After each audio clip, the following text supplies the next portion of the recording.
Hey guys, John here from Sonic Drive Studio. I hope you're all doing well and welcome back to the channel once again. In today's video, I'm going to show you how to dial in your PRS MT15 Mark Tremonti Tube Amplifier head, or perhaps better said, how I like to dial in my PRS MT15. I'm basically going to show you how to make the most of your amplifier. I'll start by showing you how the amplifier sounds with all the controls in the middle, so with everything in the noon positions. And then I'm going to twist some knobs so you can hear how they react and how they affect the tone. And then finally we'll take a listen to my personal favorite settings and also compare them to all the settings at noon so you guys can hear the difference. Now I came up with this idea for this new series by doing a couple of videos on dialing amps that I did in the past 6 months or so. You may have seen them on the channel. One focuses on the Angle Fireball 100 and the Boogie Mark 535, which you can watch up here if you're interested. And the most recent one focuses on my PRS Archon 50. I'll put links to those videos in the description below, by the way. And the point that I wanted to make with those videos is that not all amplifiers sound good with all the controls in the noon positions, and that they can really benefit from you using your ears and twisting some knobs, and oftentimes to more extremes than you might think.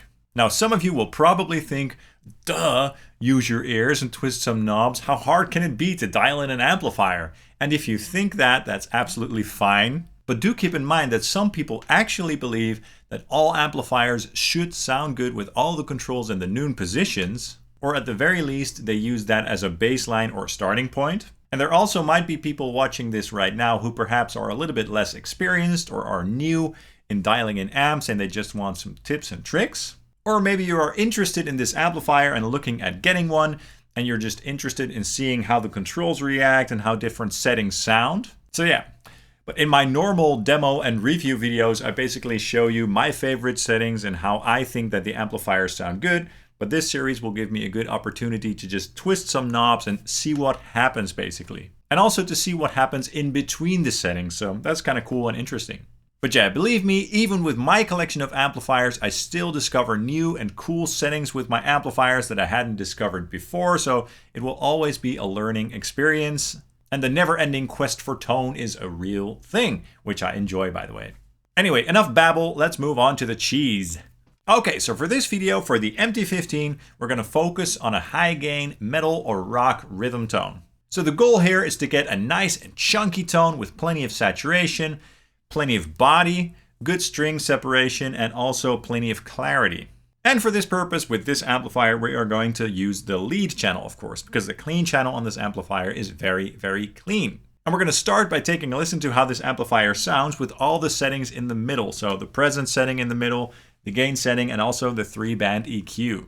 Not the master volume control, because that would sound very mushy and distorted. It would sound pretty bad because this amplifier gets very loud with the master control in the middle position, so the power tubes are going to distort at that point, which is not something that I want for this tone. For the riffs, I used my ESP LTD NW44 guitar with the bare knuckle aftermath pickup in the bridge. That's going into the amp, and the amp is going into my RedSeven Amplification Amp Central Reactive load, and that is going into an OwnHammer high gain mic mix IR from the Modern Progressive Essentials pack.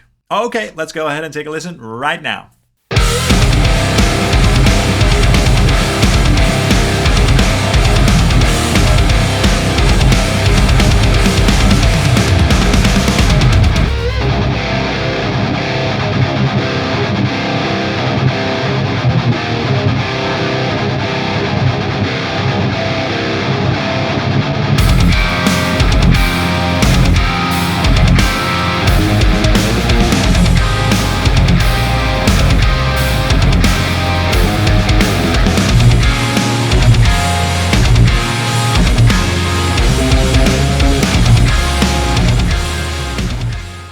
Alright, so what did you think? How did that sound to you? Definitely let me know your thoughts in the comments down below. To me personally, the sound was very murky and dark. Not good indeed. So in my opinion, this amplifier does not sound great for high gain with all the controls in the noon positions. You could hear that the amp has plenty of gain, that there are plenty of mids, and also plenty of low end, but it just wasn't clear enough. There was not enough treble or high end going on.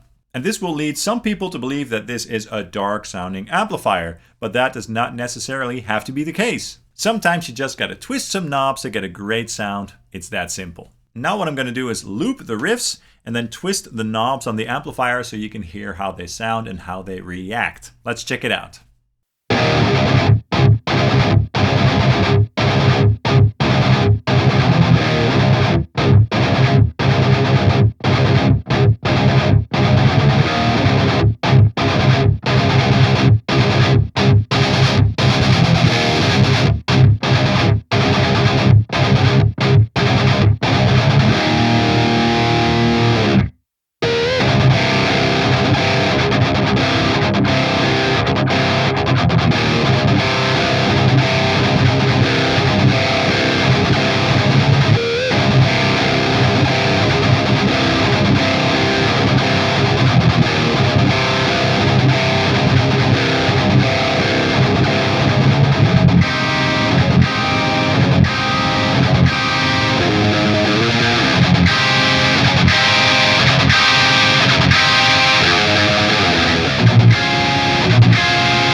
Okay, so some observations on this amplifier.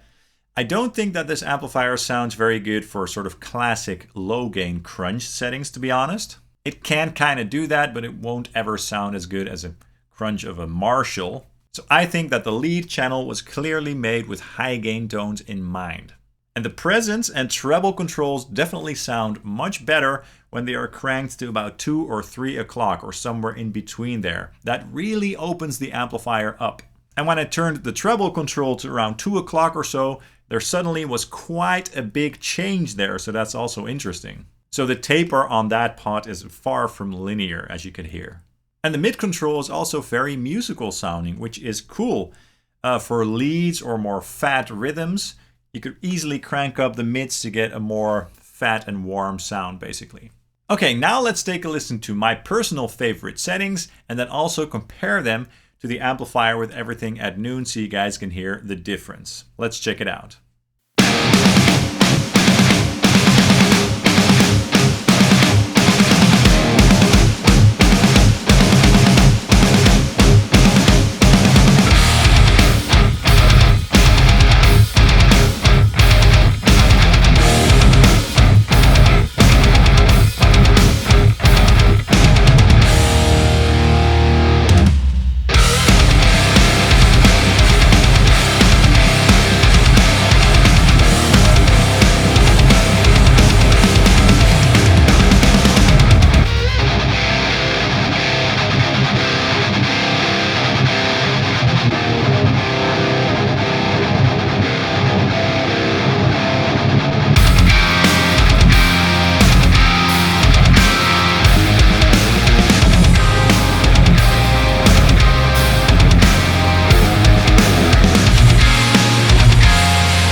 All right, I hope you guys enjoyed this video and that you maybe found it useful. Definitely let me know what you guys thought, and also let me know which amps I should feature in future episodes. I really enjoyed making this video, so if you enjoyed this video too, let me know and I'll make more.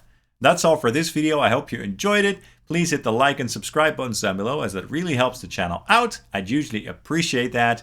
And you can also follow Sonic Drive Studio on Facebook, Instagram, and Twitter. Thank you guys so much for watching, and hope to see you soon. Cheers!